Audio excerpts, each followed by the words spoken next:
আসসালামু আলাইকুম। আবারও একটি নতুন ব্লগ নিয়ে আমি তৃষ্ণা আপনাদের সঙ্গে। সবাইকে অনেক বেশি শুভেচ্ছা জানাচ্ছি এবং আল্লাহর অশেষ রহমতে আপনারা সবাই ভালো আছেন আলহামদুলিল্লাহ। আমিও পরিবার পরিজন নিয়ে আল্লাহর অশেষ রহমতে অনেক ভালো আছি আপনাদের দোয়ায়।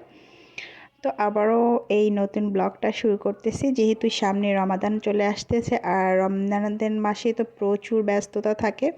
আর একজন নারীর বলুন বা একজন মায়ের বলুন, আসলে প্রতিটি দায়িত্ব নিপুণভাবে আসলে করার পরেও অনেক ভুল ভ্রান্তি রয়ে যায়। অনেক ভুল ভ্রান্তির মাঝেও কিন্তু সংসারকে খুব সুন্দরভাবে গুছিয়ে রাখতে হয়। তো যেহেতু রমজান মাস সেজন্য আমি কিছু আসলে সবজি ফ্রিজে আর ফ্রোজেন করে রাখবো, কেননা রমজান মাসে আসলে রোজা থেকে বাজারে যাওয়া বা কিনে আনা এগুলো আমার জন্য একাকিত্বে প্রচুর প্যারা হয়ে যায়।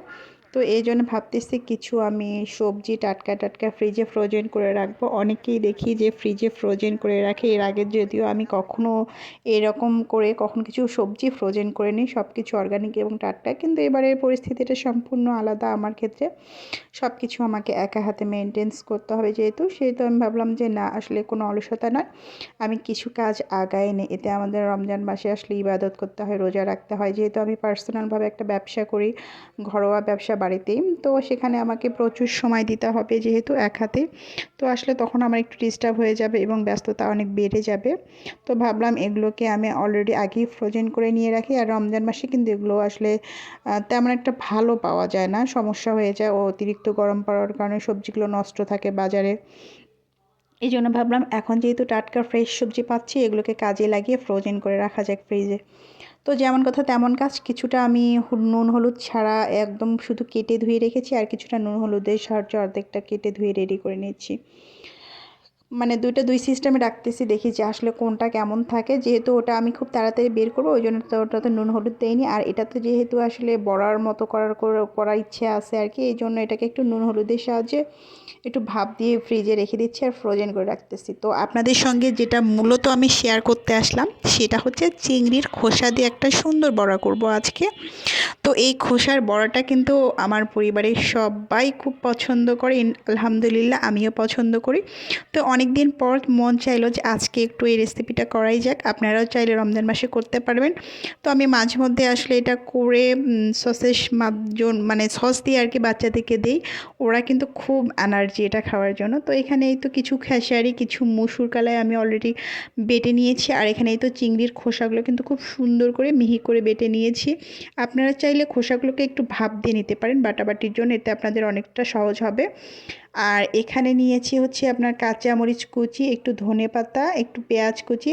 আর এখানে কিন্তু আমি চালের গুঁড়ো আমি অ্যাড করলাম, যেহেতু আমার বাসায় চালের গুঁড়ো আছে। আপনারা চাইলে চালের গুঁড়োর সঙ্গে একটু কী বলে ওটাকে, টোস্টের গুঁড়ো দিতে পারেন। টোস্টের গুঁড়ো দিলে হবে কি, সুন্দর হয়, ঝরঝরা হয়, মুচমুচে হবে। তো এখানেই তো অর্গানিক যেটা দেওয়া হয়, ধনে জিরে গুঁড়ো দিয়েছি, গরম মশলা দিয়েছি, একটু রসুন থেতো করে দেবেন, একটু আদা বাটা দেবেন। সম্পূর্ণ আসলে আপনার ব্যক্তিগত, আপনি কীভাবে বড়টাকে ডেকোরেশন করবেন। যেটা আমার বাসায় ছিল আমি সেটা দিয়ে ট্রাই করে আপনাদেরকে দেখাচ্ছি।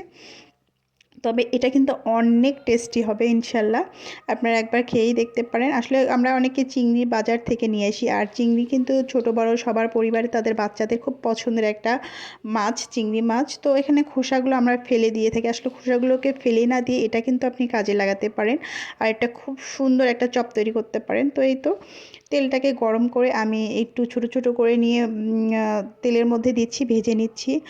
আর এটা মুচমুচে ভাজার পর আপনি চাইলে সসের মাধ্যমে আপনার বাচ্চাদেরকে খাওয়াইতে পারেন বা আপনি নিজে খেতে পারেন। কিন্তু সস দিয়ে কিন্তু খেলে জাস্ট ওয়াও লাগে, এটা আমি দেখেছি।